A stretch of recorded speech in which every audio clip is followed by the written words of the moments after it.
Yuk jadi bagian dari dakwah kami. Dukung operasional dakwah dan sosial kami, raih pahala amal jariah yang terus mengalir sampai hari kiamat.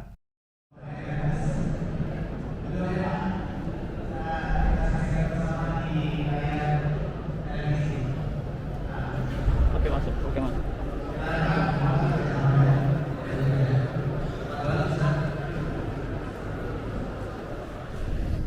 Assalamualaikum warahmatullahi wabarakatuh.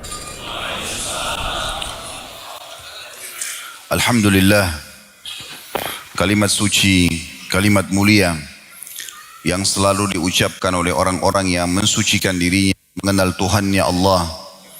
Seorang mukmin sangat yakin kalimat Alhamdulillah adalah kalimat penghubung antara dia dengan Tuhannya.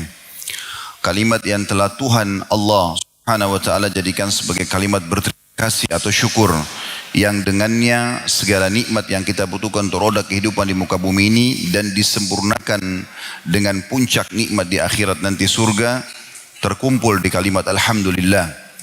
Dan satu-satunya ibadah yang terus dilaksanakan setelah masuk ke dalam surga adalah zikrullah. Di antaranya adalah Alhamdulillah. Oleh karena itu jadilah orang yang selalu membasahi lidahnya dengan kalimat yang mulia ini. Selanjutnya kita panjatkan salam hormat kita kepada manusia terbaik, manusia yang telah disempurnakan jalur nasabnya, fisiknya, ilmunya oleh Sang Pencipta Allah. Dan Allah menunjuknya sebagai penutup para utusan. Tidak ada lagi Nabi dan Rasul setelahnya. Manusia yang Allah perintahkan untuk jadikan sebagai suri tauladan. Tidak ada lagi orang yang perlu kita contohi setelah manusia terbaik ini. Juga mengucapkan salam hormat kepadanya satu kali saja akan dibalas dengan 10 rahmat. Dan kalau seandainya dibalik dengan mengucapkan 10 kali salam hormat kepada manusia terbaik ini dibalas dengan 1 rahmat saja Allah, maka sudah cukup. Karena rahmat Allah meliputi segala sesuatunya. Tapi Allah muliakan manusia terbaik ini dan muliakan siapapun yang mengucapkan salam hormat kepadanya dengan menjanjikan 1 kali salam hormat dibalas 10 kali rahmat. Dan rahmat Allah luas, masuk dalamnya pemenuhan kebutuhan, pengampunan dosa, peninggian derajat, dan solusi dari setiap permasalahan-permasalahan yang sedang kita hadapi. Oleh karena itu setelah memuji Allah Alhamdulillah, sangat wajar kalau kita selalu mengucapkan salawat dan taslim kepada Nabi besar Muhammad sallallahu alaihi wa ala alihi wa sahbihi wasallam. Pertama-tama saya mau menjalankan hadis Nabi alaihi salatu wassalam, man la yashkurun nas la yashkurullah. Siapa yang tidak berterima kasih pada manusia maka belum dihitung berterima kasih atau bersyukur kepada Allah. Maka kami pribadi dan seluruh tim dari Jakarta mengucapkan jazakumullahu khairan dari jajaran pemerintahan Kota Lubuk Linggau, kemudian seluruh teman-teman pengurus Masjid Raudatul Jannah, seluruh teman-teman panitia yang sudah berusaha maksimal untuk pelaksanaan tablik akbar ini, dan tentu tidak luput juga teman-teman yang hadir di sini. Semoga Allah Subhanahu wa taala mengikhlaskan niat dan menjadikan ini sebagai tambahan saleh. Sekali lagi jazakumullahu khairan. Kemudian juga yang kedua saya ingin sampaikan, pada majlis seperti ini teman-teman sekalian, hanya kebetulan saja saya yang duduk di atas meja ini. Tapi bukan berarti saya lebih tahu daripada Anda. Saya pun manusia biasa yang terus belajar. Dan kita sama-sama belajar. Hanya saja kita ingin menjalankan firman Allah Subhanahu wa ta'ala, fadzakir fa inna dzikra tanfa'ul mu'minin. Selalu saling memberikan peringatan, karena peringatan sangat bermanfaat bagi orang-orang beriman. Dan juga para sahabat ridwanullah alaihim, setiap kali mereka ketemu pasti mereka berkata sebelum berpisah, ta'al nu'minu sa'ah. Ayo kita duduk menambah iman kita. Bahkan sering kali mereka sebelum berpisah hanya mengingatkan surah Al-Asr saja. Wal asr, demi masa kalian di dunia. Innal insana lafi khusr. Semua manusia pasti dalam keadaan rugi dan menyesal. Illa alladhina aman wa amilu salihat. Kecuali orang-orang yang beriman dan juga sibuk mengerjakan amal saleh. Watawasaw bil haqqi watawasaw bis sabr. Saling mewasiatkanlah kebenaran ini dan saling mewasiatkanlah agar sabar sampai ajal datang nanti. Maka ini yang kita ingin kerjakan teman-teman sekalian. Kalau tadi ada yang hadir di sini karena diajak oleh temannya, diajak oleh kerabatnya, atau mungkin karena ingin tahu saja testimoni, atau ingin meramaikan saja seremoni, maka ubah niatnya. Sayang sekali. Kalau yang hadir semalam sudah mendengarkan hadis yang kami sampaikan tentang masalah salah satu keutamaan orang menuju ke masjid, dan juga salah satu keutamaan orang yang pergi menuntut ilmu ikhlas, itu akan mendapatkan pahala haji lengkap. Kita duduk beberapa waktu di sini tanpa mengeluarkan biaya seperti biaya haji, tanpa meluangkan waktu seperti waktu haji, tanpa juga mengeluarkan energi seperti pada saat haji, tapi kita bisa mendapatkannya hanya dengan mengejar keutamaan majelis ilmu. Ilmu agama ini, saudaraku seiman, kita sangat butuhkan.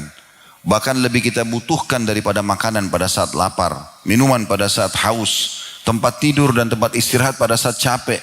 Karena ilmu agama ini akan memandu kita. Mana makanan, mana minuman, mana tempat tidur yang boleh dan tidak boleh. Mana yang dibolehkan oleh Sang Pencipta Allah, mana yang tidak boleh. Maka menuntut ilmu ini wajib dalam Islam.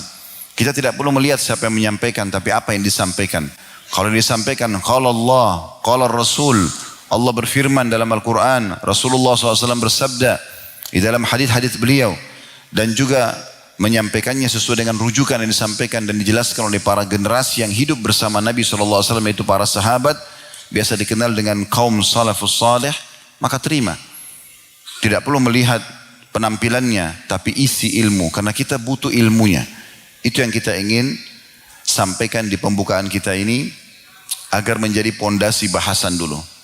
Semalam teman-teman sekalian kita sempat membahas tema indahnya ibadah. Dan kita sempat menyinggung tujuan dasar kita hidup di muka bumi ini. Dan kita wajib tahu itu. Kenapa kita lahir dari rahim ibu kita? Kenapa kita punya dua buah mata, dua telinga, punya bibir, punya lidah, punya hidung, punya dua tangan, seluruh organ tubuh ini. Kenapa semua ini ada? Lahir tiba-tiba sudah punya ibu, sudah punya ayah. Kenapa ada udara, ada api, ada pergantian siang malam, ada pergantian musim. Banyaknya makanan dan tumbuh-tumbuhan, buah-buahan, variasi hewan-hewan, dan segala macam fenomena yang kita bisa lihat. Sistem raksasa depan mata kita ini, semua itu punya tujuan. Dan kembali kepada satu ayat Al-Quran dalam surah Az-Zariyat, surah nomor 51 ayat 56. Wa ma khalaqtul jinna wal insa illa liya'budun.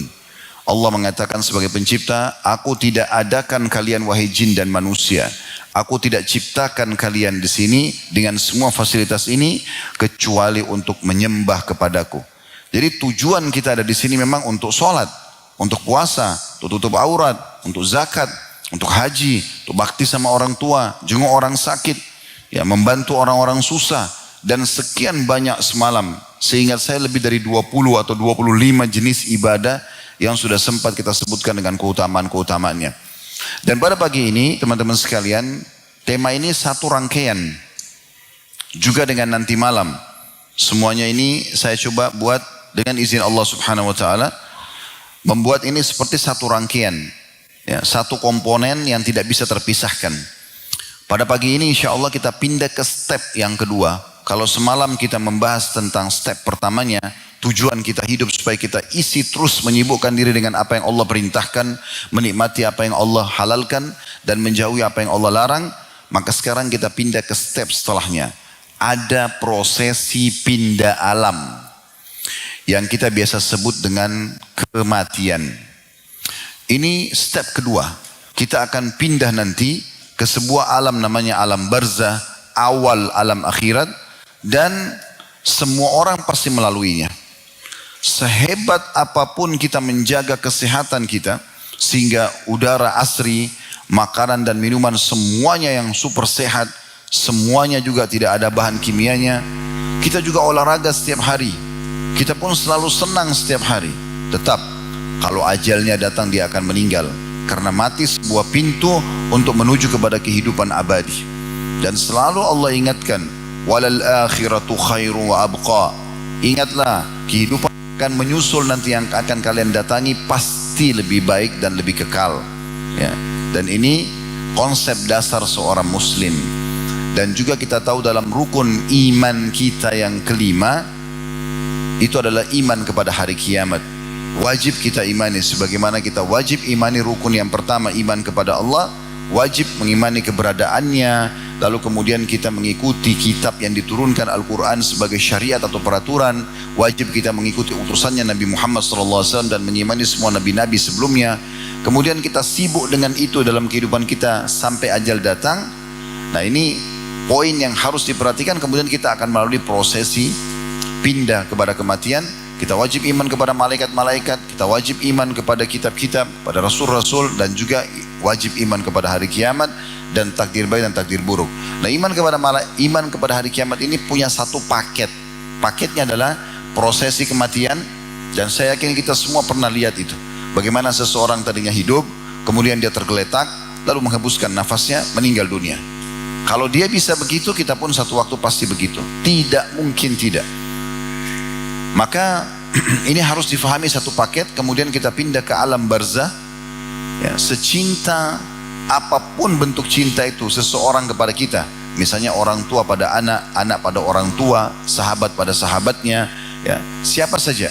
Maka pada saat kita masuk ke liang lahat di alam barzah, mereka akan meninggalkan kita.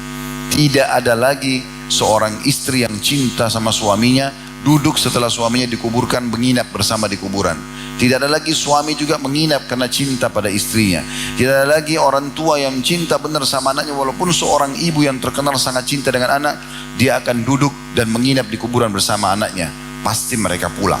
Dan inilah tahap alam barzah, di mana kita akan sendirian di sana. Dan Nabi SAW sudah ingatkan, kalau anak Adam meninggal dunia, maka akan ikut ke kuburan 3. Keluarganya, hartanya, dan amalnya. Serta akan pulang 2. Keluarganya akan pulang. Istri kita bisa pulang lalu menikah lagi dengan laki-laki lain, itu bukan mustahil. Kemudian juga suami juga sama, dia juga bisa menikah lagi. Anak-anak juga kembali kepada aktivitasnya, teman-teman juga kembali kepada, semuanya akan tinggalkan kita. Kemudian harta, semewah apapun mobil yang kita miliki, tidak pernah ada orang mobilnya diikutkan masuk ke liang lahatnya. Pasti cuma parkir di pagar kuburan, beberapa hari kemudian dibagi menjadi warisan. Kemudian yang tinggal, kata Nabi SAW, yang ketiga, amalnya. Nah, inilah tujuan kita diciptakan nih. Teman-teman dulu di majelis ilmu seperti ini, sholat, mengaji, berzikir, memang itu tujuannya. Jadi nggak boleh tujuan ini dijadikan sampingan. Ada banyak orang berzikir, ya kapan ada waktu. Zikir pagi petang selalu luput. Zikir habis sholat dicuekin. Azan didengarkan biasa saja. Padahal itu tujuan utamanya. Lalu dia pindah kepada yang bukan tujuannya. Duduk ngobrol sama teman-temannya, sibuk dengan pekerjaannya. Ini sampingan. Kenapa dibaliknya? Nah, nanti setelah itu pindah dari alam barzah, pindah kepada alam akhirat, puncaknya. Dan ini rangkaian daripada rukun iman kita yang kelima, yaitu kita akan dibangkitkan di mahsyar nanti. Dan Nabi SAW pastikan kalian semua akan dibangkitkan di mahsyar nanti. Tidak ada satupun tidak. Dalam kondisi telanjang badan, tidak terkhitan, telanjang kaki. Maka kata Aisyah, ya Rasulullah, kalau begitu orang semuanya malu nanti. Karena laki-laki sama perempuan akan saling lihat melihat. Kata Nabi SAW, hai Aisyah, pada hari itu nanti bukan seperti yang kau bayangkan. Tidak ada lagi waktu orang mau lihat auratnya orang lain. Saya kasih contoh. Kalau seandainya di sebuah tempat kita berada di situ, sedang datang musuh banyak, lalu membantai semuanya orang. Dan kita pun coba melarikan diri dari bantaian musuh itu, karena di sana ditebas lehernya, di sini dipotong kakinya, di sana ditusuk badannya. Kita mau melarikan diri. Terus kemudian tiba-tiba depan kita ada perempuan lari telanjang. Antum masih bisa syahwat pada saat itu? Atau terjadi kebakaran besar, terjadi gempa, lalu ada orang yang melarikan diri tidak pakai pakaian. Apakah kita masih ada syahwat pada saat itu?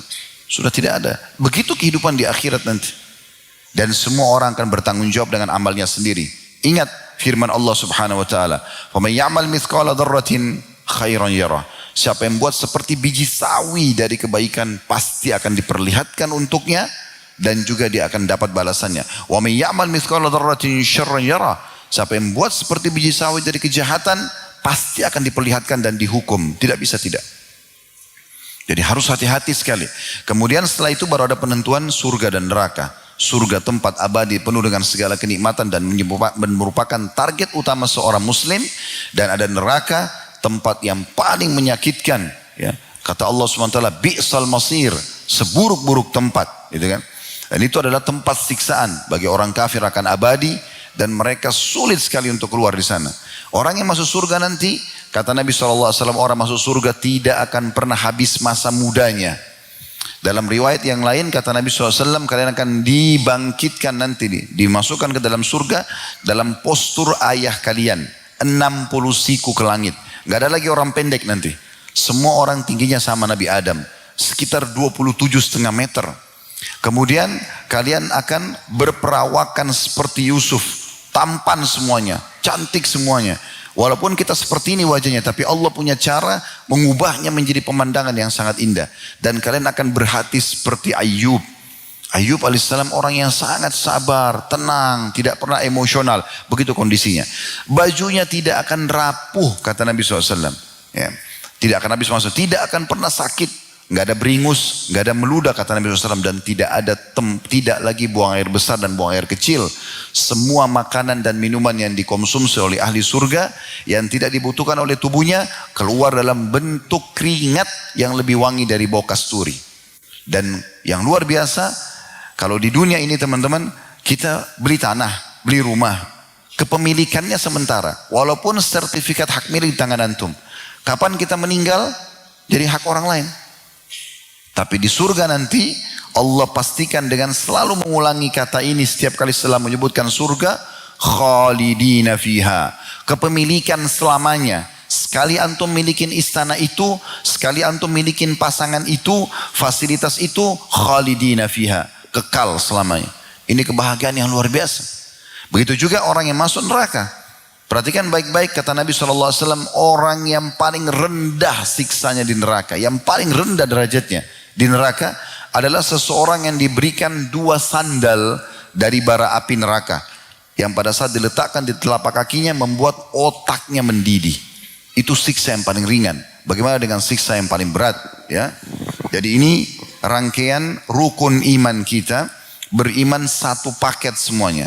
Dan tidak ada satupun informasi yang kita butuhkan untuk semua apa yang saya sampaikan tadi, kecuali sudah disampaikan secara detail.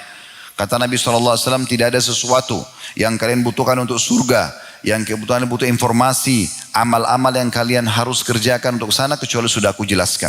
Dan tidak ada sesuatu yang bisa menyelamatkan kalian dari api neraka, atau menjerumuskan orang ke api neraka, kecuali sudah aku jelaskan. Tidak ada sesuatu yang kita tidak tahu. Semuanya gamblang depan mata kita.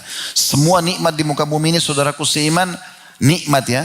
Enaknya makan, kita dapat makanan yang enak, kita pakai pakaian yang nyaman, kita hirup udara yang segar, semuanya itu adalah miniaturnya surga.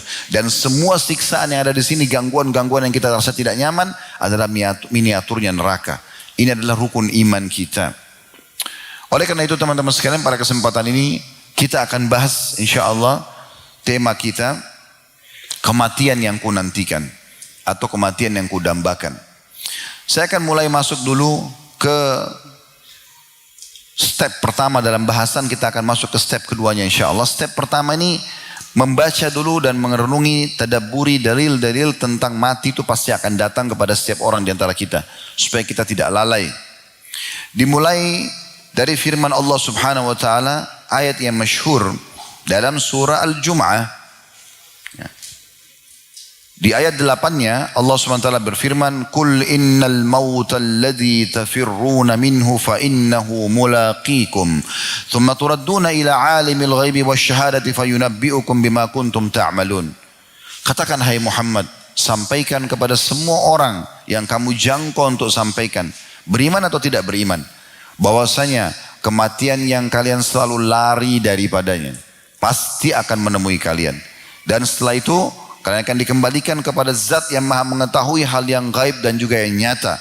Dan pasti akan diberitahukan apa yang sudah kalian kerjakan. Jadi teman-teman sekalian, ayat ini menjelaskan kepada kita tidak ada orang yang bisa lari dari kematian itu. Tidak mungkin. Banyak orang pada saat keriput mereka berusaha hilangkan berikutnya. Pada saat mereka mulai tua mereka menyembunyikan masa tuanya. Tapi tidak mungkin untuk lari dari kematian. Dia kalau datang sangat misterius. Tidak ada orang yang bisa tahu. Dia akan datang, di masjid ini pun bisa terjadi. Tiba-tiba malaikat maut datang, cuma saya yang lihat, Anda semua tidak lihat. Kemudian mencabut ruh saya dalam hitungan detik. Orang hanya mengenang, oh Khalid Basalamah pernah isi pengajian. Selesai. Berapa hari saya dikenang? Sehari 2 hari, seminggu 2 minggu. Kecuali kalau ada ilmu yang bermanfaat yang terus diamalkan, iya. Atau ada anak soleh yang saya tinggalkan mendoakan saya, iya. Atau ada sedekah jariah yang saya sedekahkan sehingga bisa berjalan terus manfaatnya, kayak bangun masjid, rumah anak yatim, wakaf tanah dan segala macam. Iya. Tapi dikenang sudah nggak ada lagi. Orang hanya mengatakan, oh itu bajunya dia dulu. Oh itu sepatunya dia. Oh itu handphonenya. Oh itu rumahnya. Setelah itu sehari, 2 hari, seminggu habis semuanya. Tidak ada lagi yang dikenang. Orang hanya dikenang kebaikan-kebaikannya saja. Selebihnya yang selama ini orang jor-joran, ya saling berantem, rebut tanah, ya memperebutkan materi dunia, itu akan ditinggalkan semua. Lalu untuk apa dihabiskan waktu untuk itu semua? Toh Hasan Basri sudah mengatakan, aku selalu senang dan tenang karena aku tahu rezekiku tidak akan pernah diambil oleh orang lain. Tidak mungkin pindah ke tangan orang lain. Kalau sudah rezeki antum, akan sampai kepada antum. Pernah ada seorang pengusaha, setelah kami tabligh akbar di Masjid Al-Irsyad di Surabaya waktu itu, dia datang dan dia mengatakan kepada saya, Ustaz, bagaimana saya memahami tentang keadilan Allah? Saya pengusaha muda dan saya memiliki beberapa teman. Teman-teman saya ini semuanya ibadahnya di bawah saya. Dia bilang gitu. Saya tahu sendiri, mereka sholatnya masih kadang-kadang, mereka juga masih ada pelanggaran-pelanggaran. Saya coba lebih istiqomah dari mereka.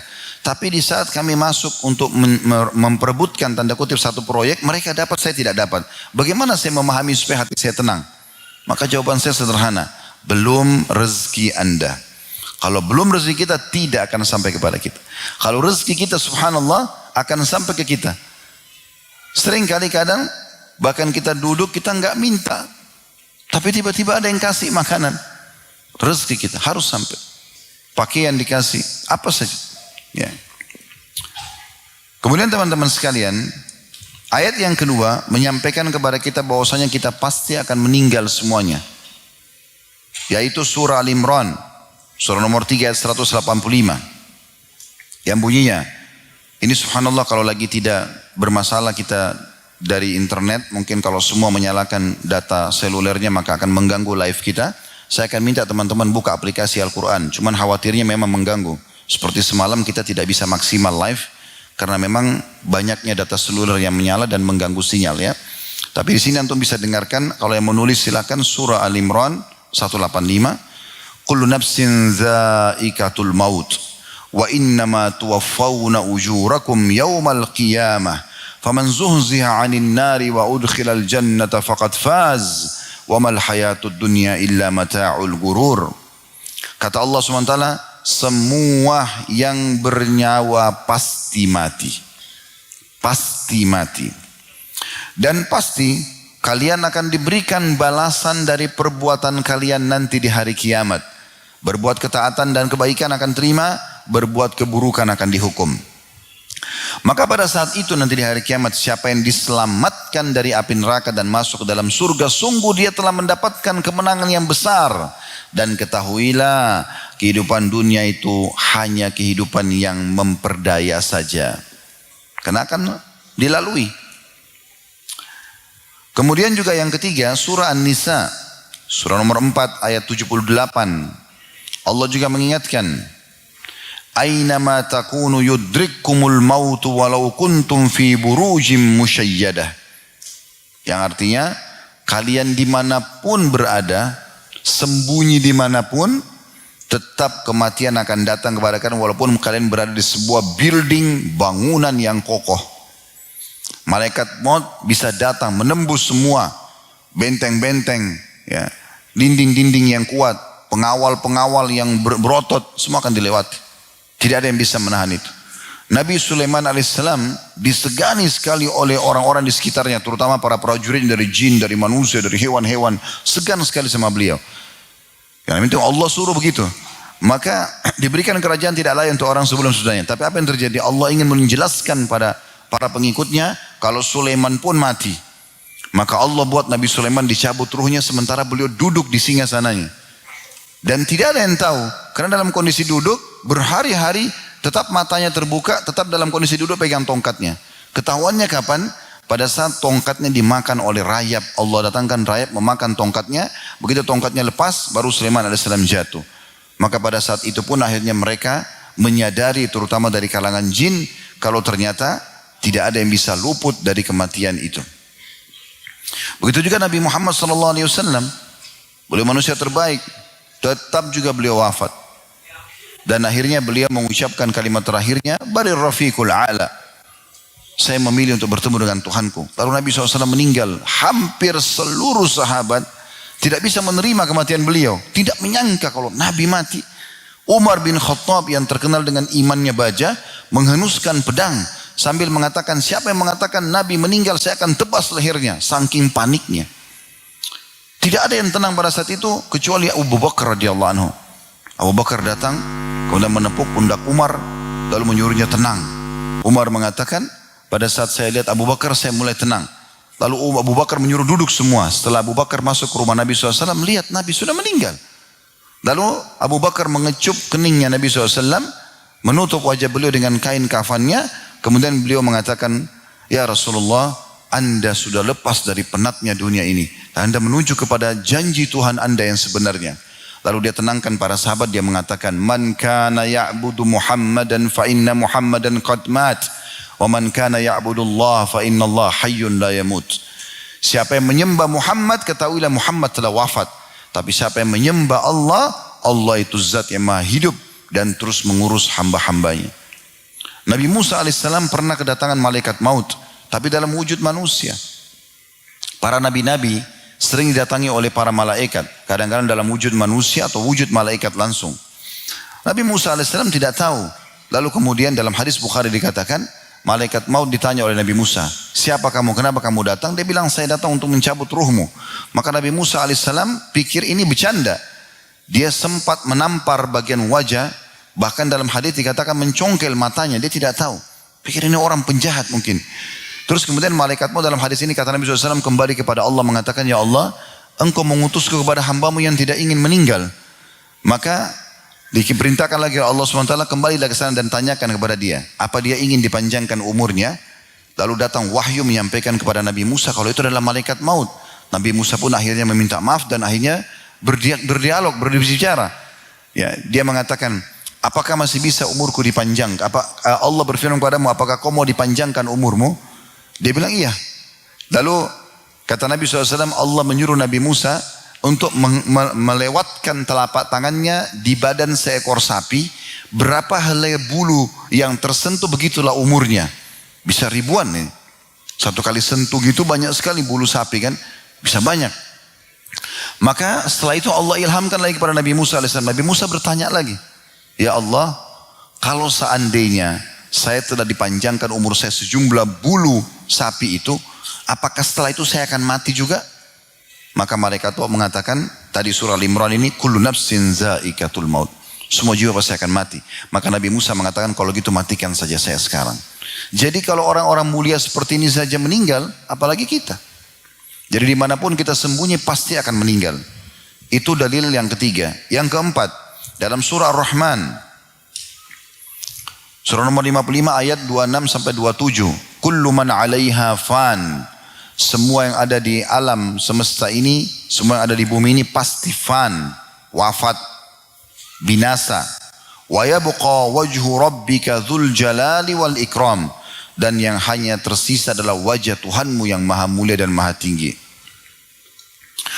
Juga dalam surah Al-A'raf, surah nomor 7 ayat 34, berulang-ulang Allah ingatkan kita masalah ini. Walikulli ummatin ajal, fa idza jaa ajaluhum la yastakhiruna sa'atan wa la yastaqdimun. Setiap komunitas hidup maka akan kedatangan kematian. Dan kalau datang batas ajal kematian mereka itu, batas umurnya tidak akan pernah diterlambatkan sesaat dan tidak akan pernah juga dimajukan. Tidak akan diundur, tidak akan dimajukan. Pasti tepat pada saat itu. Dalam sebuah athar disebutkan bahwasanya Nabi Musa alaihissalam, maaf, Nabi Sulaiman alaihissalam, astagfirullah, Nabi Sulaiman alaihissalam, iya. Nabi Sulaiman alaihissalam pernah duduk dengan seorang perdana menterinya, salah satu menterinya, dan waktu itu dia kedatangan malaikat maut, Nabi Sulaiman, tapi bukan untuk mencabut nyawanya, berkunjung.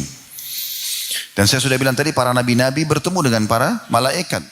Anda sering dengar Nabi Muhammad SAW berbicara dengan Jibril, bahkan Jibril pernah meruqyah Nabi Muhammad SAW, ya, pernah ngobrol dan seterusnya. Ya. Di Ramadan Jibril mengajarkan Al-Quran kepada Nabi Muhammad SAW. Maka satu waktu malaikat maut datang bertemu dengan Nabi Nabi Sulaiman.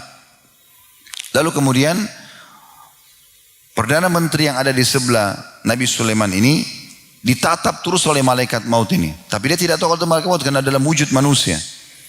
Lalu setelah pulang, malaikat maut tersebut, si menteri ini mengatakan kepada Nabi Sulaiman, wahai Nabi Allah, siapa tadi tamu anda itu? Begitu tajam tatapan mata dia. Gitu kan. Saya benar-benar ketakutan dengan tatapan mata dia. Maka kata Nabi Sulaiman SAW, dia adalah malaikat maut. Datang mengunjungi saya. Tapi saya belum tahu kenapa dia menatapmu. Di saat Allah berikan kesempatan saya bertemu, saya akan tanyakan. Pulanglah menteri ini. Kemudian datang malaikat maut yang kedua kalinya. Bertemu dengan Sulaiman AS dengan sesuatu Allah inginkan. Maka Nabi Sulaiman tanya, kenapa anda melihat ke menteri saya itu, ke sahabat saya itu dengan tajam seperti itu? Dia bilang, saya heran dengan orang ini. Allah menakdirkan saya harus mencabut ruhnya di wilayah India. Tapi dia masih ada di sini. Kata Nabi Sulaiman alaihissalam, Maha Suci Allah. Jadi rupanya si menteri tadi sebelum pulang, dia sempat bilang karena dia ketakutan, dia bilang, wahai Nabi Allah, Allah kan memberikan anda salah satu mukjizat angin. Nabi Sulaiman kalau mau kemana-mana bisa dibawa oleh angin. Maka dia bilang, tolong bawa saya, jasad saya ke India. Kata Nabi Sulaiman alaihissalam, untuk apa ke sana? Di sana jauh, dia tidak ada yang dikenal. Dia bilang, saya cuma minta itu atas nama Allah. Karena dia ngotot, Nabi Sulaiman suruh angin membawanya ke sana. Setelah itu malaikat mau datang. Lalu ditanyakan sama Nabi Sulaiman alaihissalam, kenapa anda memandang seperti ini? Kata malaikat maut, saya heran dia masih ada di sisi anda, padahal Allah catatkan saya untuk mencabut ruhnya di India. Kata Nabi Sulaiman alaihissalam, Maha Suci Allah yang telah membuat dia punya hajat di India sehingga dicabut ruhnya. Dan ini sejalan dengan sabda Nabi SAW, kalau Allah ingin mencabut nyawa seseorang di satu lokasi, maka Allah akan buat dia punya hajat di sana. Kemudian dicabutlah ruhnya. Begitu prosesnya. Selanjutnya, dalam surah Al-Munafiqun, ayat 11, Allah subhanahu wa ta'ala juga berfirman, وَلَنْ يُؤَخِّرَ اللَّهُ نَفْسًا إِذَا جَاءَ أَجَلُهَا وَاللَّهُ خَبِيرٌ بِمَا تَعْمَلُونَ. Tidak akan pernah ada satu jiwa yang diterlambatkan ajalnya. Dan Allah akan memberitahukan apa yang kalian kerjakan. Ini dalil yang lain ya. Dalil selanjutnya juga. Di dalam surah Al-Waqi'ah. Allah subhanahu wa ta'ala berfirman. Ayat 56. Nahnu qaddarna bainakumul mauta wa ma nahnu bimasbuqin. Kami betul-betul telah menentukan kematian untuk seseorang atau setiap orang di antara kalian, dan kami sekali-kali tidak akan pernah terkalahkan. Maksudnya kalau malaikat maut kami datang, pasti dicabut ruhnya. Tidak akan pernah bisa melawan. Bukan cuma kita, hewan-hewan pun semuanya sama, akan wafat pada saat itu. Dalam surah Qaf, surah nomor 50 ayat 19, Allah subhanahu wa ta'ala juga berfirman, وَجَاءَتْ سَقْرَةُ الْمَوْتِ بِالْحَقِّ ذَلِكَ مَا كُنْتَ مِنْهُ تَحِيدٌ. Dan datanglah prosesi pencabutan ruh itu, di mana kamu tidak akan mungkin bisa menyangka dan menolaknya. Jadi pasti akan datang. Orang lagi sehat, orang lagi sakit sama. Kadang-kadang lucu ya, sebagian orang mereka lalai dengan ini.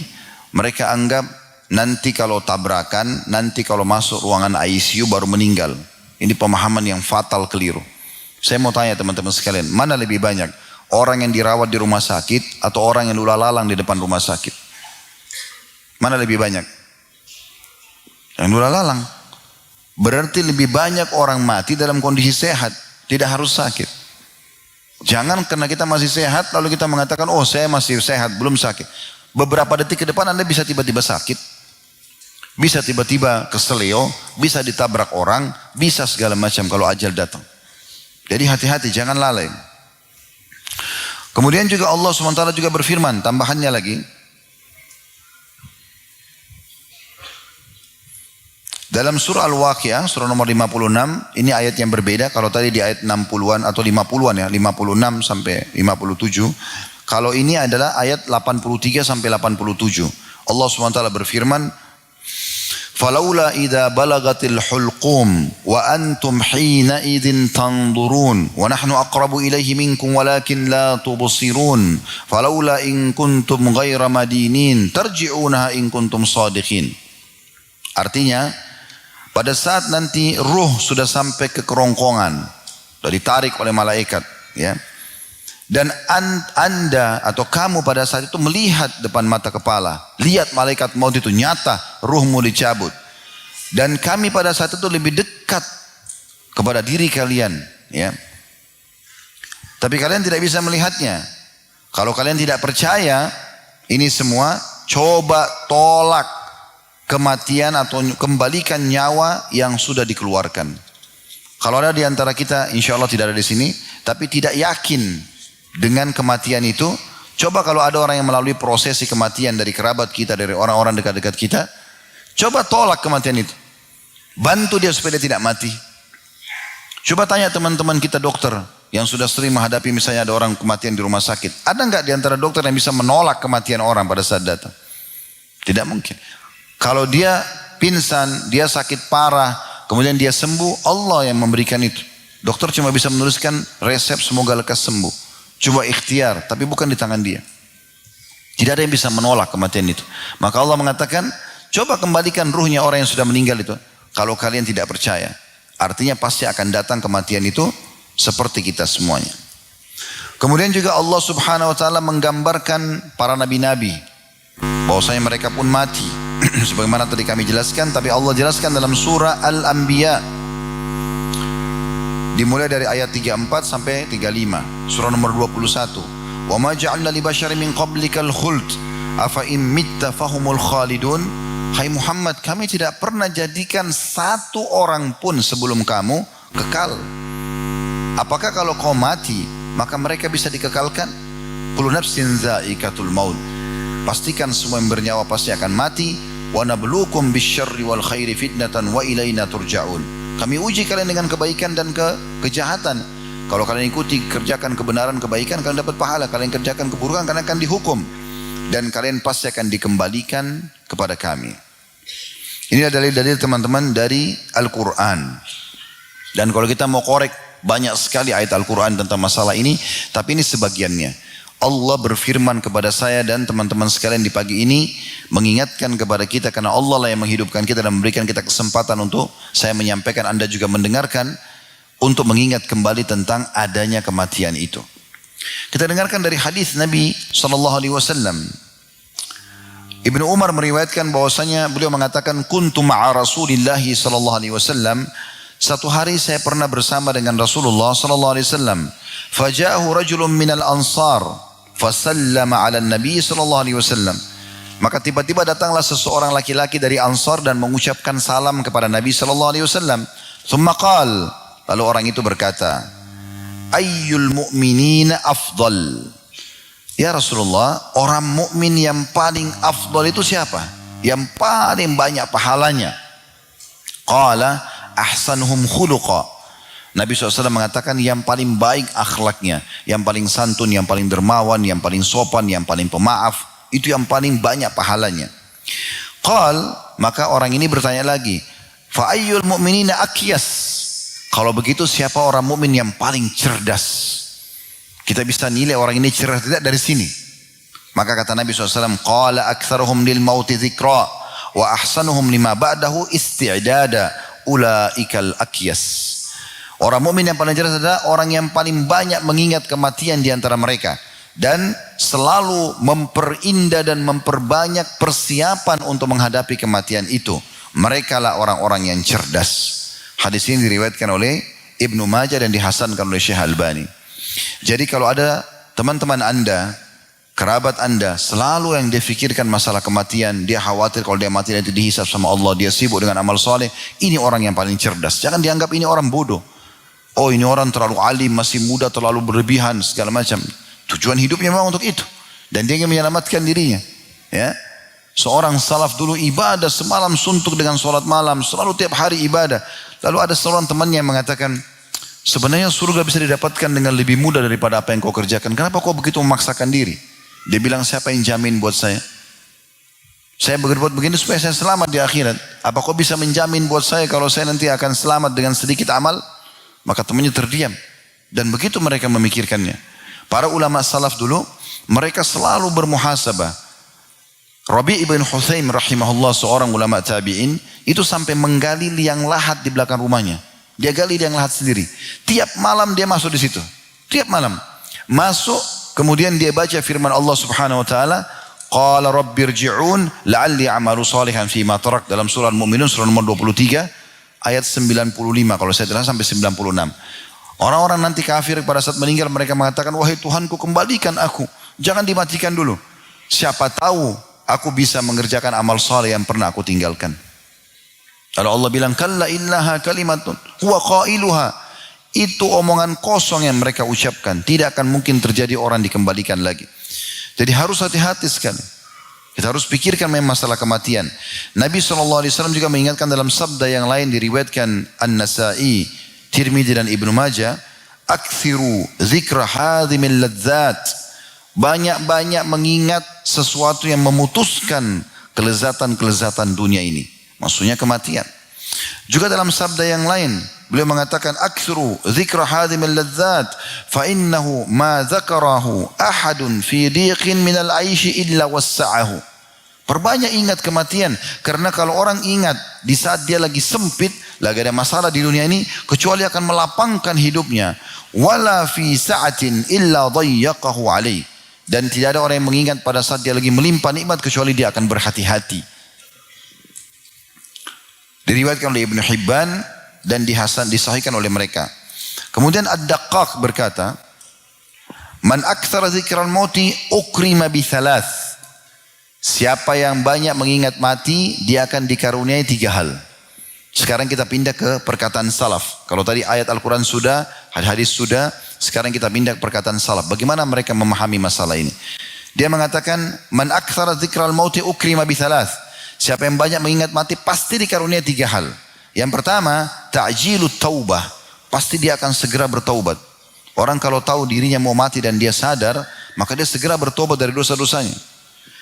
Yang kedua, wa qana'atul qalb, dan juga kepuasan hati. Semua yang dia miliki udah dia puas dengan itu. Dan yang ketiga, wa nasyatul ibadah.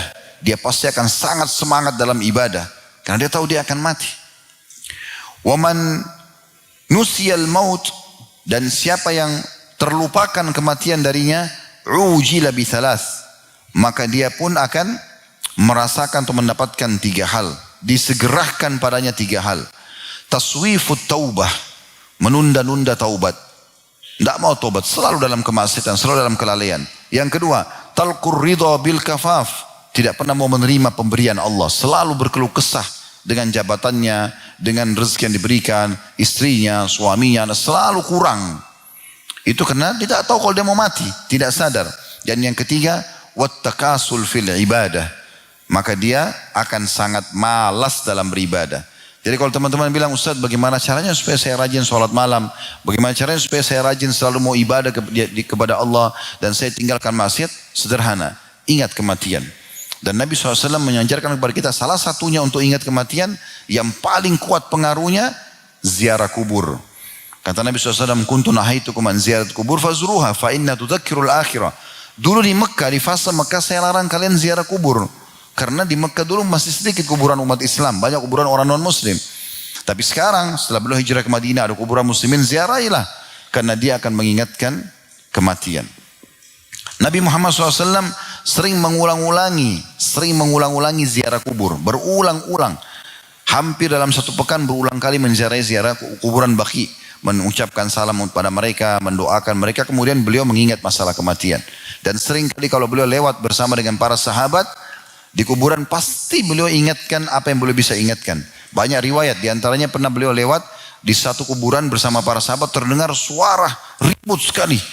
Allah buat mereka dengarkan suara itu. Maka kata Nabi SAW, suara itu adalah suara siksaan kaum Yahudi yang ada di kuburan. Kemudian juga beliau pernah melewati 2 buah kuburan. Beliau tanya, kuburannya siapa ini? Sudah tua sekali. Mereka mengatakan, kuburan orang dari masa lalu ya Rasulullah. Kata Nabi SAW, sungguhnya 2 penghuni kuburan ini sedang disiksa.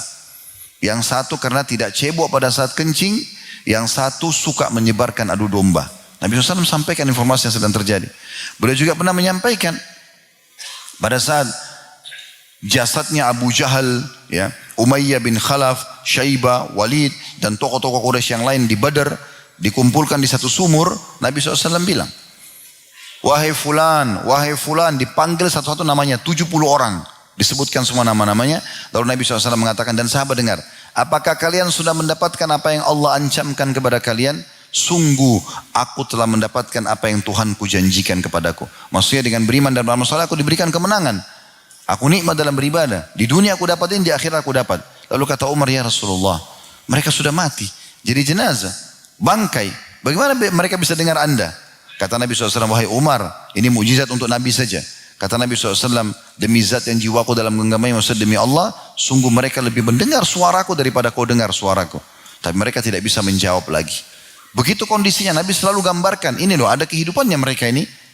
Teman-teman sudah tahu belum, kalau kita sholat jenazah, 4 kali takbir, ya, takbir pertama baca Al-Fatihah tanpa iftitah dan tanpa surah, takbir kedua baca salawat kepada Nabi SAW yang kita baca di salat di tahiyat, kemudian takbir ketiga mendoakan dia, takbir keempat kita salam. Takbir ketiga di antara 2 kita adalah Allahumma rzukhu daran khaira min darihi. Ya Allah karuniahi dia, mayit ini, rumah lebih baik daripada rumahnya, supaya kuburannya jadi taman dari taman surga. Wa ahlan khaira min ahlihi, keluarga lebih baik daripada keluarganya, karena akan ditemani oleh amal solehnya nanti. Wa jaran khaira min jaran, tetangga lebih baik daripada tetangganya. Jadi ini ada kehidupan di sana, alam barzakh. Kita disunnahkan untuk mengucapkan salam setiap kali ke kuburan. Ada 3 buah riwayat diangkat oleh Imam Nawawi rahimahullah. Yang pertama, assalamualaikum dara qaumin mu'minin. Semoga keselamatan selalu tercurahkan untuk kalian wahai penghuni negeri orang-orang beriman. Wa atakum ma tu'adun. Kepada kalian apa yang telah datang kepada kalian, apa yang telah dijanjikan kepada kalian, maksudnya kematian dan kehidupan alam barzah. Gadan muajjalun, sampai waktu yang sudah Allah tentukan. Wa inna insyaallah bikum lahikun, dan kami pasti akan menyusul kalian. Dalam riwayat yang lain, tentu di sini riwayatnya yang pertama ini ada tambahan. Lalu Nabi SAW mengatakan, yakfirullahu au ghafarallahu li ahli al-Baqi al-Gharqad. Semoga Allah memaafkan penghuni Baqi Gharqad. Jadi kita bisa doakan ampunan untuk para ahli kubur. Riwayat yang kedua, assalamualaikum ahlad diyari minal muslimina wal mu'minin. Semoga keselamatan tercurahkan untuk kalian. Kita sedang bicara dengan orang-orang yang di kuburan, tapi kita tidak bisa dengar respon mereka. Tapi kita disunnahkan begini. Keselamatan semoga curah untuk kalian wahai penghuni negeri orang-orang muslim dan orang-orang mukmin. Wa inna insyaallah bikum lalahikun, dan kami akan menyusul kalian. Ini doa yang selalu setiap lewat kuburan sunnah baca ini. Nabi SAW tekankan supaya kita ingat, sana ada kehidupan kita pun akan nyusul. As'alullah lana walakumul afiyah. Saya minta untuk diri saya dan untuk kalian keselamatan. Riwayat yang ketiga, assalamualaikum ahlal kubur. Semoga keselamatan untuk kalian wahai penghuni kuburan. Ya. Kemudian yakfirullahu lana walakum. Semoga Allah maafkan kami dan juga kalian. Antum salafuna wa nahnu bil athar. Kalian mendahului kami dan kami akan menyusul kalian. Jadi ini berarti menandakan ada kehidupan di sana. Ya. Dalam satu firman Allah SWT mengatakan, tidakkah mereka perhatikan bagaimana kami jadikan bumi itu tempat untuk orang hidup dan orang mati. Kita lagi jalan naik mobil atau jalan kaki, di sebelah kita kuburan. Kita hidup, ini mati.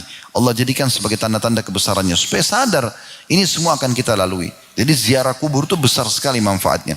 Beliau juga pernah melewati kuburan bersama beberapa sahabatnya, lalu beliau berhenti sejenak.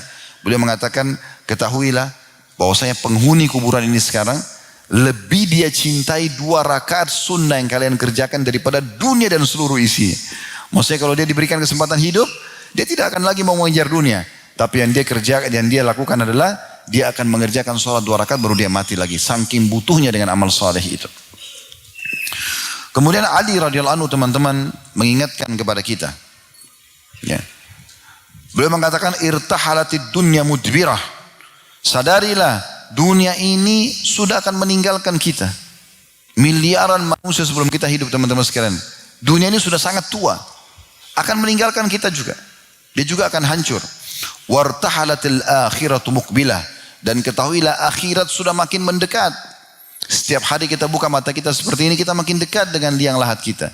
Setiap orang di antara kita teman-teman sedang menuju ke liang lahatnya. Tinggal siapa yang jatuh duluan. Itu pasti. Ya. Kemudian beliau mengatakan walikulli wahidin minhuma banun. Dan setiap dari 2 wilayah ini, dunia dan juga akhirat, ada anak-anaknya. Ya, ada orang yang ya bertahan untuk membelahnya, ya melakukan yang terbaik di dunia ataupun di akhirat atau untuk akhirat. Fakunu min abna'il akhirah. Jadilah anak-anak akhirat. Wala takunu min abna'id dunya. Jangan kalian menjadi anak-anak dunia. Fa innal yawma amal wala hisab. Karena di dunia ini sekarang bebas berbuat tapi belum ada kalian dihukum, belum ada hisabnya. Wa gadan hisabun wala amal.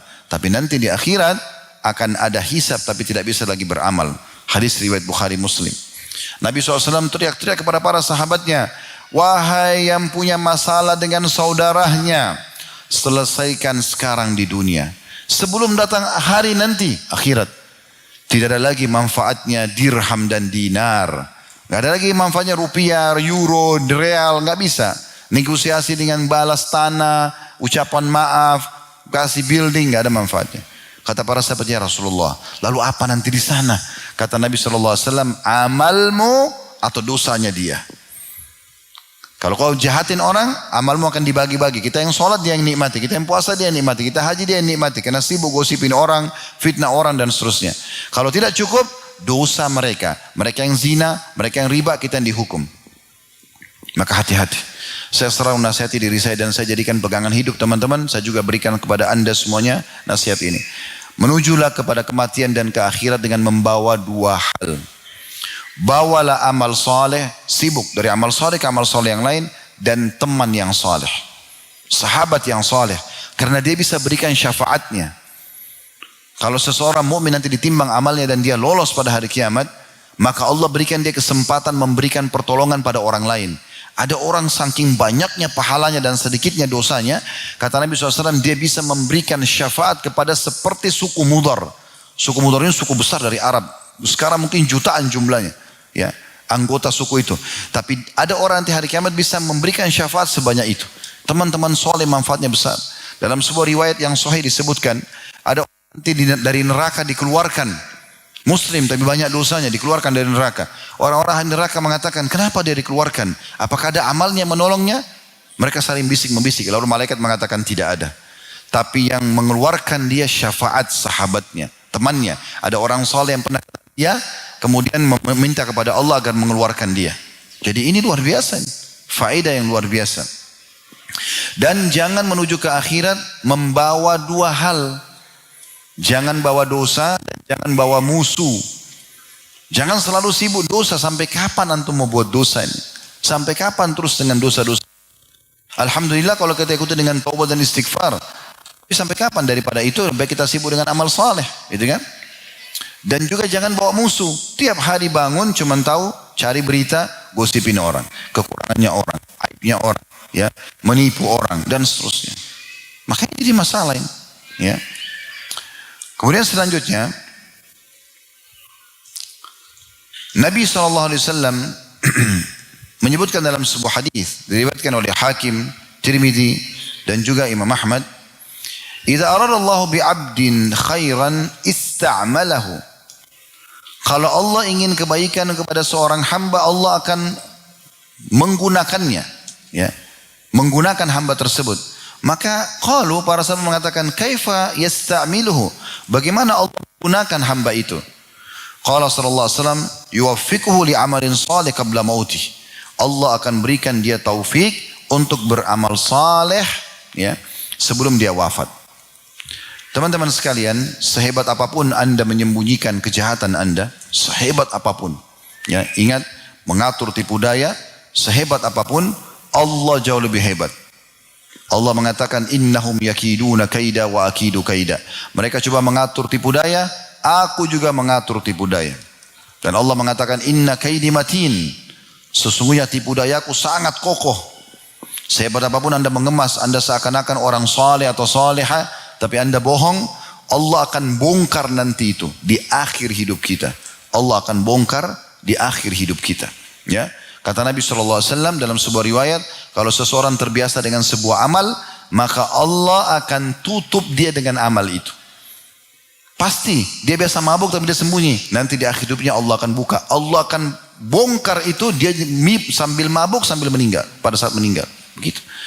Dan siapa yang terbiasa dengan sebuah amal saleh, Allah tutup dengan itu. Jadi kita kalau mau tahu orang ini husnul khatimah atau su'ul khatimah bukan dari fisiknya, tapi dari amal dia beberapa hari sebelum meninggal. Apa yang dia terbiasa dengan itu, maka dia akan ditutup dengan itu, teman-teman sekalian. Baik, kita akan masuk ke lebih dalam lagi bahasan kita step kedua, dan kita tutup dengan ini insyaAllah. Bagaimana kita mendapatkan mati yang baik? Dan apa sih contoh-contoh mati yang baik itu? Kita akan berikan banyak contoh-contoh teman-teman sekalian, dan usahakan ini menjadi target utama kita. Toh kita juga akan mati, maka usahakan husnul khatimah, atau tertutup dengan mati tersebut dengan kebaikan.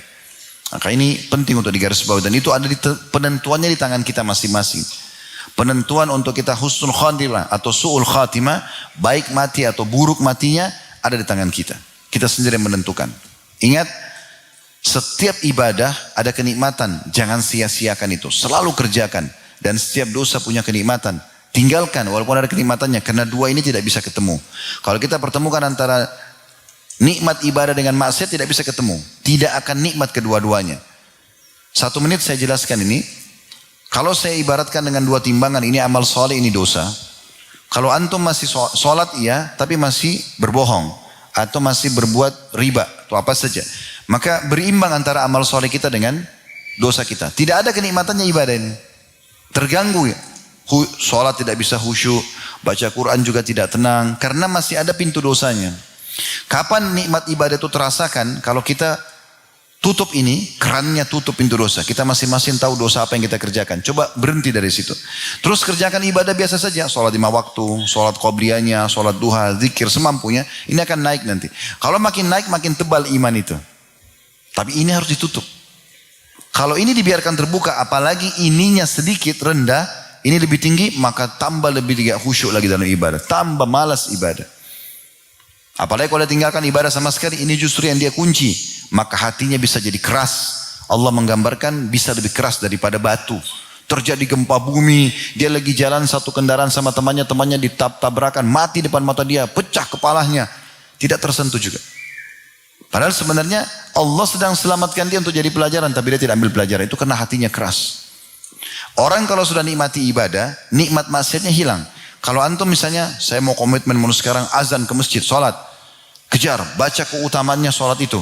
Saya sudah sampaikan semalam, teman-teman sekalian saya sudah berbagi, kalau ingin rajin ibadah, baca keutamaannya ibadah itu. Karena semua ibadah pasti punya keutamaan. Fadilah dalam bahasa agamanya. Dan kalau ingin meninggalkan dosa, baca ancamannya. Sampai ulama tulis buku-buku dijudulkan dengan At-Targhib. Ya maksudnya sesuatu yang motivasi untuk beribadah. Dan At-Tarhib. Ancaman bagi pelaku dosa. Dan ini kita cari tahu ini. Nah kita sibuk dengan ibadah-ibadah tersebut dengan cara membaca keutamaannya. Dan tinggalkan dosa dengan meninggalkan ancaman-ancamannya. Nah teman-teman sekalian, kalau kita sedang ingin rajin ibadah, kerjakan tadi. Dan kalau kita mencintai misalnya sholat tadi, contoh sholat, kita sudah baca keutamanya, kita ingin jaga. Dan kita sudah nikmati itu, maka kenikmatan dosanya bisa hilang itu. Apa itu meninggalkan sholat? Sampai satu waktu pun kalau kita sempat lalai dari sholat, kita menyesal. Kenapa? Karena sudah ada kenikmatannya. Sebaliknya, kalau orang nikmati dosanya, meninggalkan sholat, maka dia akan heran melihat orang yang sholat terus. Kok itu orang sholat gak capek apa sholat terus? Gitu. Orang yang tutup aurat dan dia nikmati, misalnya seorang akhwat kita tutup auratnya, dia nikmati itu. Maka satu waktu dia tutup terus auratnya, satu waktu di rumahnya ada laki-laki nyelonong masuk, tiba-tiba masuk, bukan mahramnya, terlihatlah lehernya, terlihatlah tubuhnya, pasti dia merasa risih, dia gak enak. Karena dia tahu ini dosa, dia gak mau, padahal bukan dia melakukannya. Karena dia sudah nikmati jilbab itu. Dan dia akan heran orang yang tidak tutup aurat. Kenapa ya sayang orang itu tidak tutup aurat. Allah akan hukum nanti. Begitu kalau kita nikmati ibadah. Nah orang kalau nikmati dosanya, buka auratnya, maka dia akan menikmati. Dan nikmat ibadahnya hilang. Dia akan merasa, lihat kok aneh orang ini, kok tutup aurat. Kok dia sampai pakai cadar, nggak panas ya. Begitu, jadi tidak bisa ketemu ini. Nah orang kalau buka dua-duanya, maka akan hilang keduanya kenikmatannya. Ada orang pakai kopiah, pakai baju koko, sudah mulai ikut pengajian. Tapi dia juga pacaran misalnya. Apa yang terjadi? Dia merasa risih, mau gandengan tangan gak enak, mau ini gak enak. Karena dia tahu dia juga pakai pakaian muslim. Jadi dia berada di antara keduanya. Tidak bisa ini, ya, tidak bisa ketemu. Tapi kalau orang tidak peduli dengan keimanannya, maka mungkin dia nikmati saja. Orang mabuk tapi dia juga masih sholat. Dia mabuk jam 4 subuh misalnya. Azan jam 4.30. Pada saat dia mau mabuk, dia gak enak mabuknya. Karena dia setengah-setengah. Mau sholat sebentar nih gimana? Tapi kalau orang tidak pikirkan sholatnya, dia tidak pikir ibadahnya, dia mabuk. Biar sampai tidur di jalanan dia nggak peduli. Nah begitu. Jadi nggak bisa ketemu. Mulai detik ini teman-teman coba buat satu komitmen dari pengajian ini ke depan. Semoga Allah SWT mudahkan. Nikmati ibadah itu. Dan maksimalkan. Serta tutup semua keran-keran dosa. Nanti di situ antum akan rasakan iman itu akan bertambah. Karena ahli sunnah wal jamaah mengatakan iman bertambah dengan ketaatan, berkurang dengan kemaksiatan. Baik, kita masuk ke step keduanya. Mati-mati yang baik dalam Islam. Yang pertama adalah orang yang meninggal dalam keadaan mengucapkan la ilaha illallah. Sesuai dengan sabda Nabi SAW, man kana akhiru kalamihi la ilaha illallah dakhala al-jannah. Hadis yang diriwayatkan oleh Abu Dawud di nomor 3116 dan ini disahihkan oleh Syekh Albani. Kata Nabi SAW, barang siapa yang akhir perkataannya kalimat la ilaha illallah pasti masuk surga.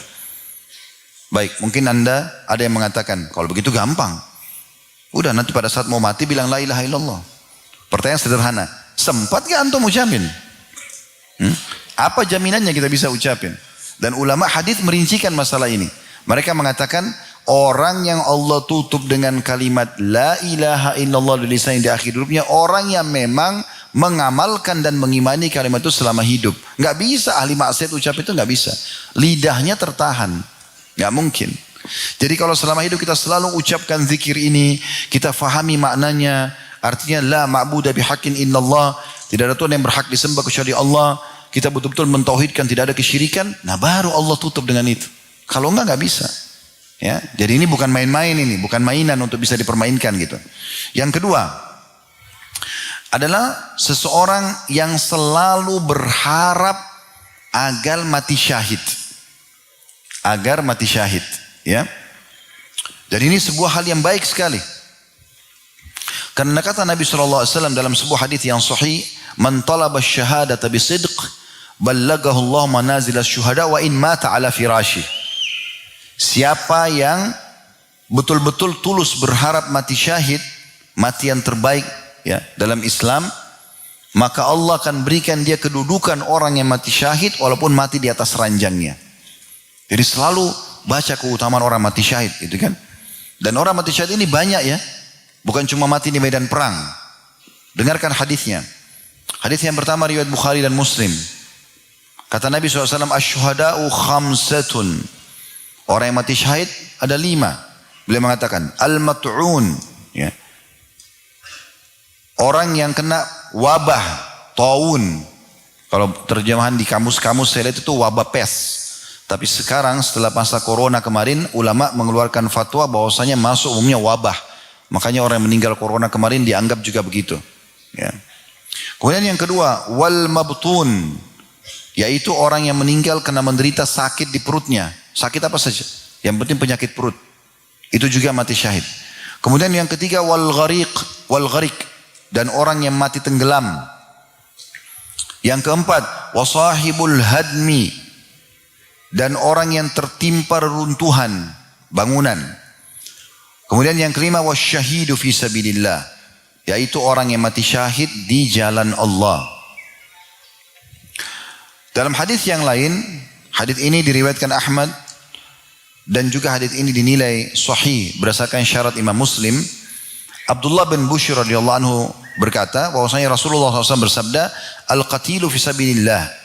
Orang-orang yang mati di jalan Allah, syahid, terhitung mati syahid. Tentu ini tergantung kadar keikhlasan ya. Karena ada juga orang yang mati di medan perang tapi tidak dapat mati syahid.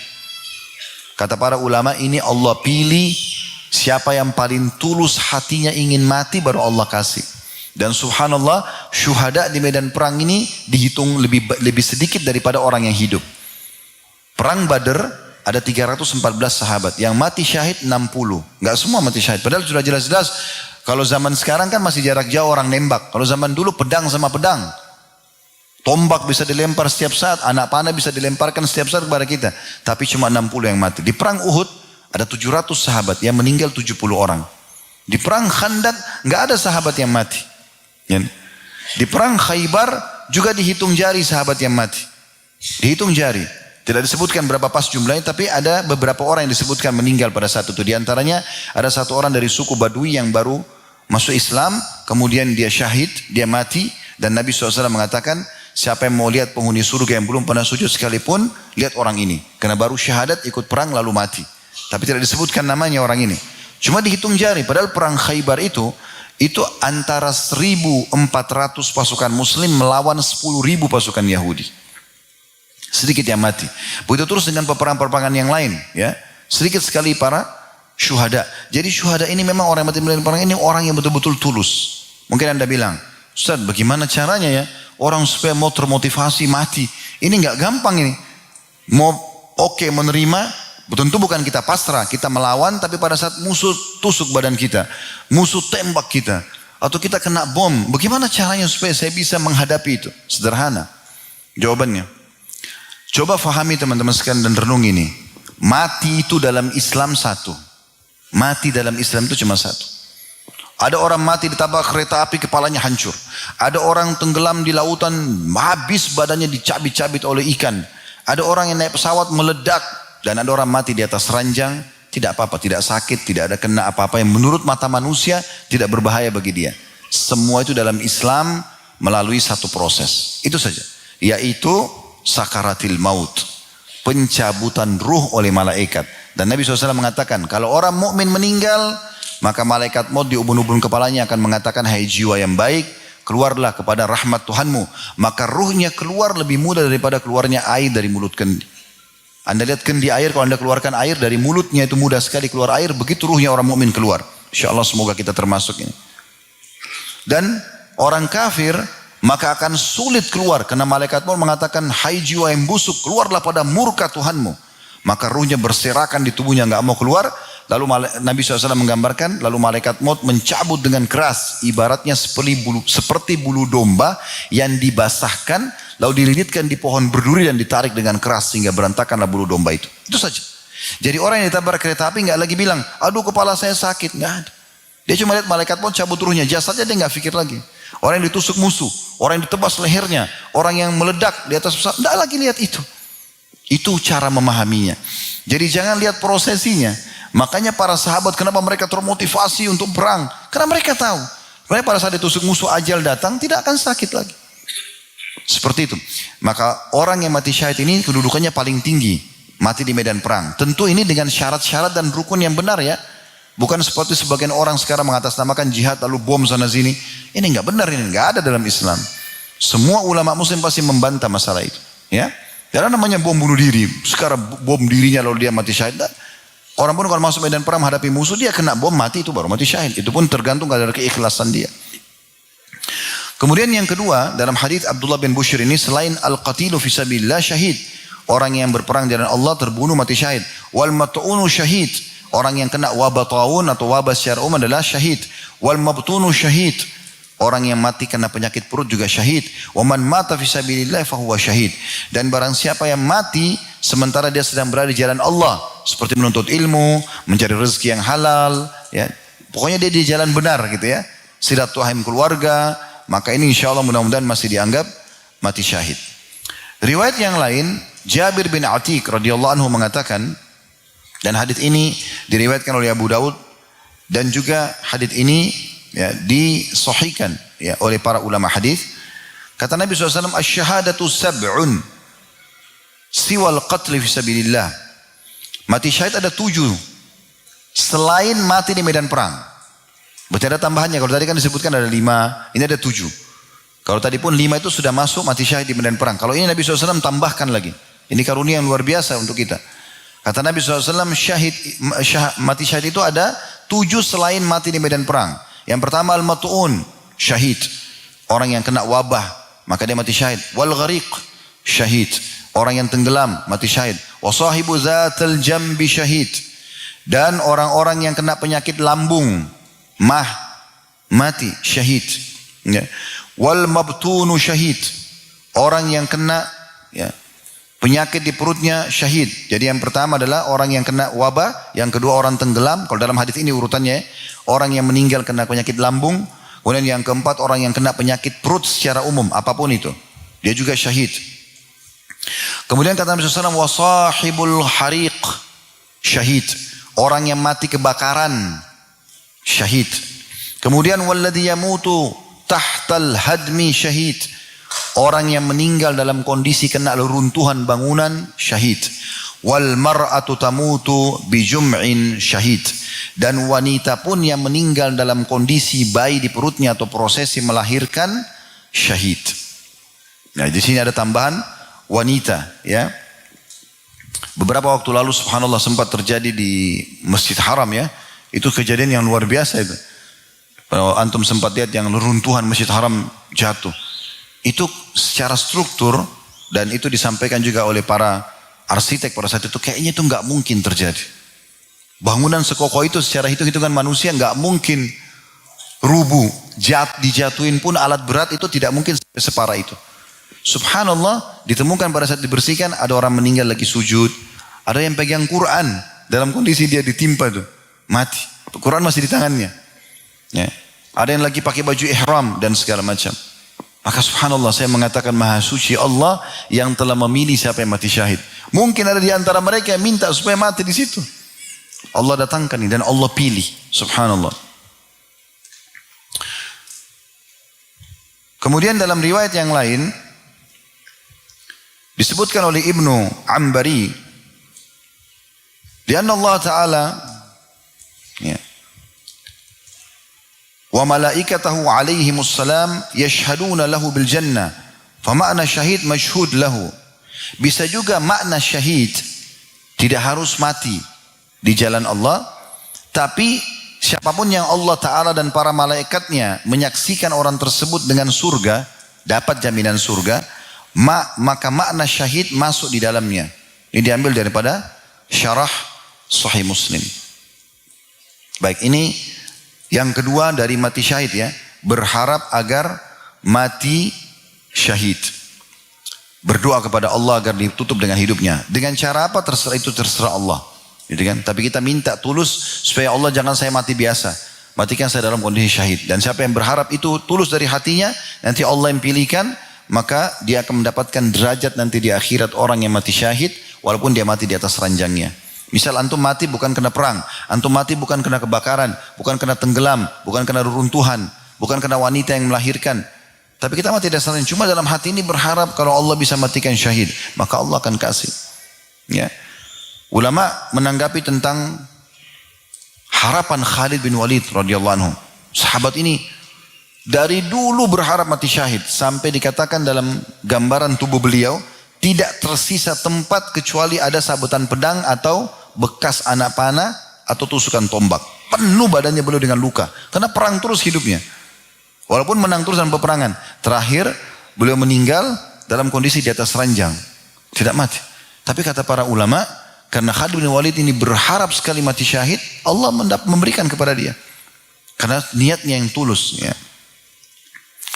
Dan bagi wanita yang meninggal dalam kondisi dia melahirkan atau masih dalam nifas, pendapat sebagian ulama, itu juga dihitung syahid. Dari hadis Ubadah bin Samit radhiyallahu anhu bahwasanya Nabi SAW mengatakan wal mar'atu yaqtuluha waladaha jam'a'u syahada yajurruha waladuha bisaririhi ilal jannah. Dan wanita yang terbunuh karena anaknya, misalnya dia melahirkan, tergolong syahid, dan anak itu akan menariknya dengan tali pusarnya nanti ke surga.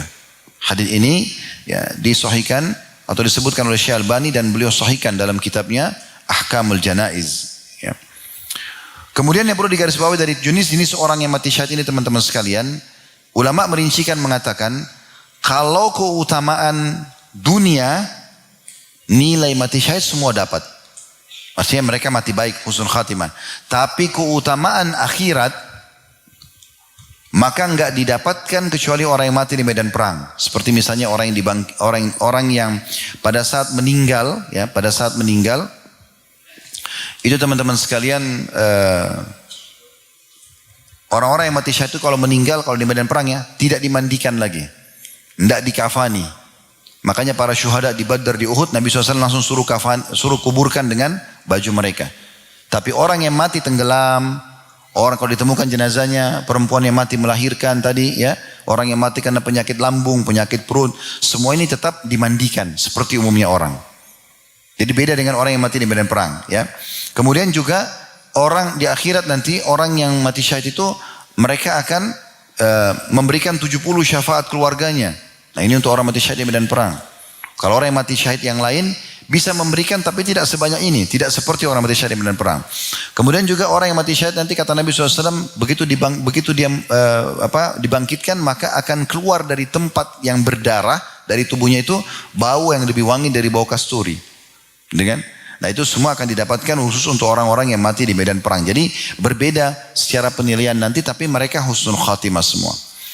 Kemudian ada juga mati di malam Jumat atau di hari Jumat. Ini disebutkan dalam hadis. Ini mati yang ketiga, mati baik yang ketiga, ya. Disebutkan dalam hadis riwayat Ahmad dan juga Tirmidzi, dan ini disebutkan juga dengan beberapa perawi hadis, ya. Dari hadis Abdullah bin Amr radhiyallahu anhu bahwasanya Nabi SAW bersabda, "Ma min muslimin yamutu yaumul jum'ati aw lailatal jum'ati illa waqahu Allahu fitnatal qabr." Tidak ada seorang muslim yang meninggal pada hari Jumat atau malam Jumat melainkan Allah akan menjaganya dari fitnah atau siksa kubur. Berarti dia husnul khatimah di situ. Ya, ini yang ketiga. Yang keempat, orang yang mati dalam membela haknya dia. Hartanya misalnya mau direbut oleh para perampok, ya, dirampas, lalu dia berperang, dia lawanlah walaupun dia sendiri sampai dia terbunuh, maka syahid. Kembali kepada sebuah hadis dari hadis Abu Hurairah radhiyallahu anhu, qala jaa rajulun ila Rasulillah sallallahu alaihi wasallam, datang seseorang kepada Nabi SAW, faqal, dia berkata, ya Rasulullah, ara'aita in jaa rajulun yuridu akhdha mali. Wahai Rasulullah, bagaimana pendapat Anda kalau ada seseorang yang mau merampas hartaku? Bagaimana? Apa yang harus saya lakukan? Apa sikap saya? Kata Nabi SAW, la tu'ti malak. Jangan kau kasih hartamu. Dan ini teman-teman luar biasa, ya. Islam mengajarkan sifat, ya, keberanian pada saat membela kebenaran. Tidak boleh pengecut. Jangan kau kasih. Lalu apa kata orang itu? Dia lanjutkan. Dia mengatakan, qala araita in qatalani. Bagaimana kalau orang itu memaksa dan dia berusaha membunuhku? Kata Nabi SAW, qatilhu. Lawan dia. Lawan itu perampok. Ini sabda Nabi, ya. Lalu kemudian, bagaimana kalau saya terbunuh di tangan dia? Kata Nabi SAW, kau mati syahid. Kalau kau meninggal dibunuh oleh perampok tersebut, kau mati syahid. Qala araita in qataltuhu, qala huwa finnar. Kata orang ini, bagaimana kalau saya yang bunuh dia? Kata Nabi SAW, dia masuk neraka. Begitu Nabi SAW mengingatkan kepada para sahabat, dan hadisnya hadis sahih riwayat Muslim nomor 140. Ya, dan memang kita sudah tahu di antara doa-doa Nabi SAW adalah beliau berlindung dari sifat jubun namanya, pengecut, ya, pengecut. Tentu teman-teman sekalian, keperkasaan bukan untuk pamer, bukan untuk menunjukkan kepada orang perkasa, ya, teriak-teriak, bukan.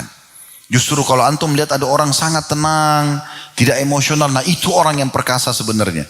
Tapi di saat dibutuhkan dia akan keluarkan untuk membela dirinya, kemampuannya untuk membela dirinya sampai dia mati syahid.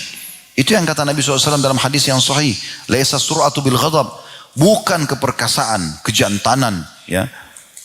Itu dilihat daripada teriak-teriaknya orang. Walakinna sur'atu man malaka nafsu indal ghadab. Tapi keperkasaan itu terlihat, keberanian itu justru pada saat orang bisa mengontrol emosinya. Dia saat terdesak, dia melawan. Ya. Dalam riwayat yang lain,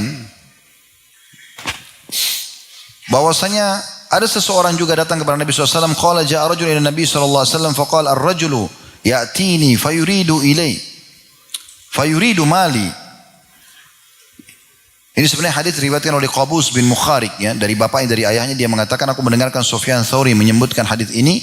Dia mengatakan bahwasanya ada seseorang datang kepada Nabi SAW dan mengatakan, ya Rasulullah, bagaimana kalau seandainya ada seseorang yang datang ingin merampas hartaku?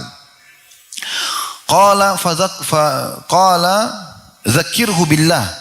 Kata Nabi SAW, ingatkan dia kepada Allah. Bertakwalah kepada Allah, takutlah, nanti Allah akan hukum kamu, ingatkan. Qala fa in lam yadhkur. Kalau seandainya dia tidak mau ingat ya Rasulullah. Atau la fa in lam yadzakkar atau yadzakkar ya. Kalau dia tidak ingat, dia tidak mau tahu itu. Ya. Maka kata Nabi SAW, qala fasta'in alaihi min man haulak. Minta tolong pada orang di sekitarmu supaya membantu. Minal muslimin, dari kaum muslimin. Qala fa in lam yakun hauli ahadu minal muslimin. Bagaimana kalau di sekitar saya tidak ada satupun umat Islam? Qala fasta'in alaihi bis sultan. Kalau begitu minta tolong pada pemerintah setempat. Qala fa inna sultan anni. Kalau seandainya pemerintah jauh dariku, tidak bisa aku minta tolong. Qala qatil duna malika hatta takuna min syuhada'il akhirah au tamna'a malak. Kalau begitu berperang, bela hartamu sampai kau termasuk syuhada akhirat nanti. Atau kau akan mendapatkan hartamu. Kemudian dalam hadis yang lain juga dari Sa'id bin Zaid radhiyallahu anhu bahwasanya Nabi SAW bersabda, qala man qutila duna mali fahuwa syahid. Siapa yang berperang membela hartanya maka kemudian terbunuh dia mati syahid. Wa man qutila duna ahlihi au duna damihi au duna dinihi fahuwa syahid. Dan barang siapapun yang terbunuh karena membela ya, keluarganya, istri sama anaknya misalnya mau dijahati oleh orang, kemudian juga ya dia membela darahnya yang tertumpah supaya jangan dia dibunuh, atau membela agamanya, maka semua itu terhitung syahid. Hadis ini hadis sahih riwayat Abu Daud dan juga An-Nasa'i.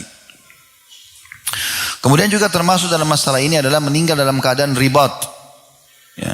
Ini yang keberapa nih? Yang keempat kalau tidak salah ya bagian tadi.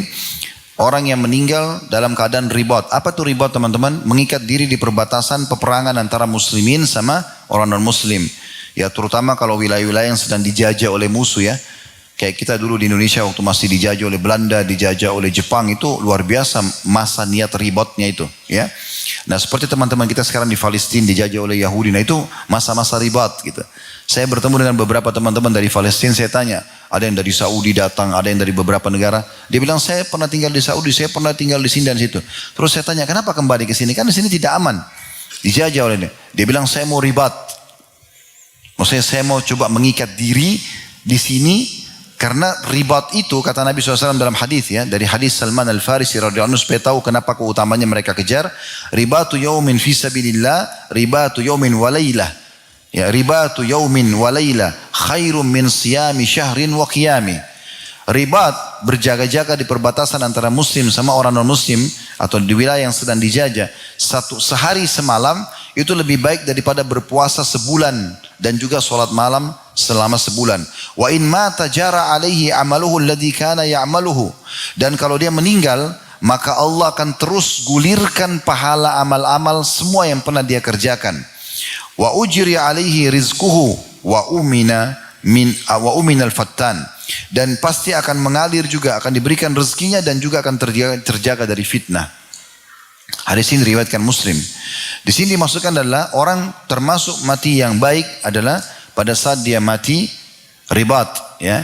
Karena kalau kita meninggal dalam kondisi ribat, berjaga-jaga di perbatasan muslimin sama orang non muslim yang sedang bercekcok ya, sedang perang, kita berjaga-jaga walaupun tidak kita berperang, lalu kita meninggal dalam kondisi berjaga-jaga itu, semua amal soleh yang pernah kita kerjakan, misalnya puasa, sholat, tetap berjalan walaupun kita sudah meninggal, dihitung kita kerjakan, padahal kita sudah meninggal.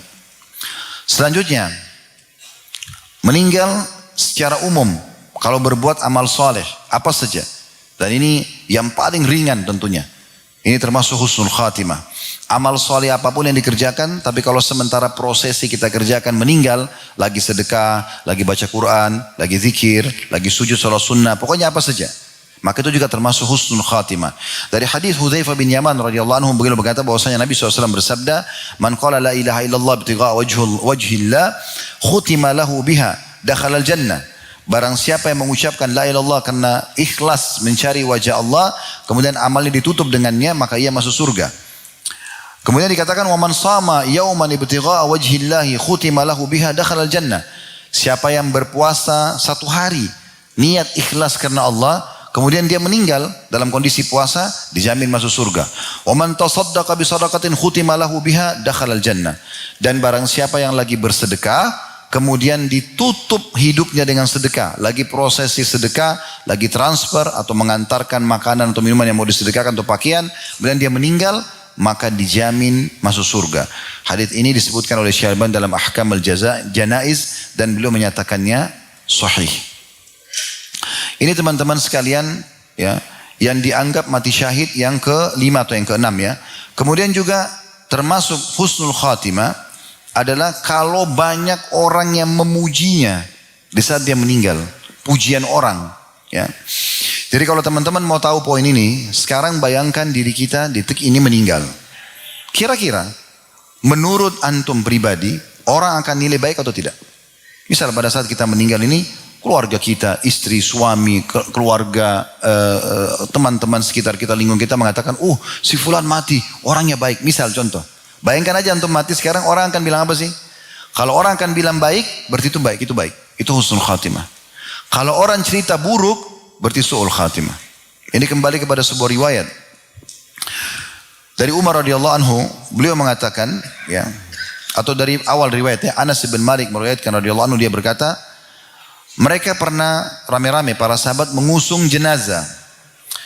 Lalu, atau lewat, waktu Anas bin Malik, Umar bin Khattab dan sahabat-sahabat Nabi lain lagi sama Nabi, terus ada jenazah lewat dan jenazah itu lagi diusung, gitu kan? Lalu orang-orang yang mengusungnya itu dan mengantarnya menyebut-nyebut kebaikan, memuji orang ini. Orang ini baik, orang ini soleh, orang ini begini. Maka tiba-tiba Nabi SAW mengatakan wajabat. Maksudnya sudah seperti yang kalian ucapkan. Berarti orang ini baik gitu. Lalu kemudian lewat lagi jenazah yang kedua. Orang-orang pada mengusung jenazah itu tapi orang sebutin keburukannya. Orang ini jahat, orang ini begini, disebutkan keburukannya. Maka kata Nabi SAW, wajabat. Seperti yang kalian ucapkan. Maka Umar mengatakannya, Rasulullah, apa maksud anda dengan perkataan anda? Telah terjadi itu. Seperti yang kalian ucapkan. Maka kata Nabi SAW, Hadha asnaitum alaihi khairan, fawajabat lahul jannah. Jenazah yang pertama tadi, kalian muslimin puji-puji kebaikannya. Maka Allah wajibkan baginya surga. Allah berikan dia surga dengan itu. Wa hadza asnaitum alaihi syarran wa wajabat lahul jannah. Fawajabat lahun nar. Golongan kedua kalian sebutkan keburukannya. Ini pezina, ini pemabuk, ini segala macam. Maka wajib bagi dia masuk neraka. Antum syuhadaullahi fil ard. Ketahuilah kalian adalah para saksi-saksi Allah di muka bumi. Hadis ini hadis sahih diriwayatkan oleh Bukhari dan Muslim. Juga dalam riwayat yang lain, riwayat ini diriwayatkan Imam Ahmad dan dengan sanad sahih, bahwasanya Abul Aswad radhiyallahu anhu mengatakan, aku pernah mendatangi Madinah, lalu duduk menghampiri Umar bin Khattab. Kemudian lewatlah jenazah, lalu Umar mendengar orang-orang memuji kebaikan terhadap jenazah tersebut. Beliau mengatakan wajabat. Seperti Nabi seperti Nabi sampaikan di masa hidup beliau kan, wajib ini dia. Kemudian lewat jenazah yang lain ternyata ada juga orang yang menyebut-nyebut ya kebaikan. Umar mengatakan wajabat. Orang ini pasti akan dapat apa yang dipuji itu. Lewat yang ketiga, orang-orang nyebut keburukannya. Umar juga mengatakan wajabat. Dapat orang ini apa yang disebutkan itu. Maka kata Abul Aswad, aku bertanya, apa yang anda maksudkan itu wajabat wahai Amir Mu'minin? Maksudnya sudah pasti itu terjadi.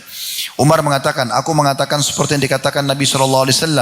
Ayyuma muslimin syahida lahu arba'un bi khairin adkhalahu Allahul jannah. Tidak ada seorang muslim pun yang dipuji kebaikan oleh 4 orang saja. 4 orang ini semua bilang ini orang baik.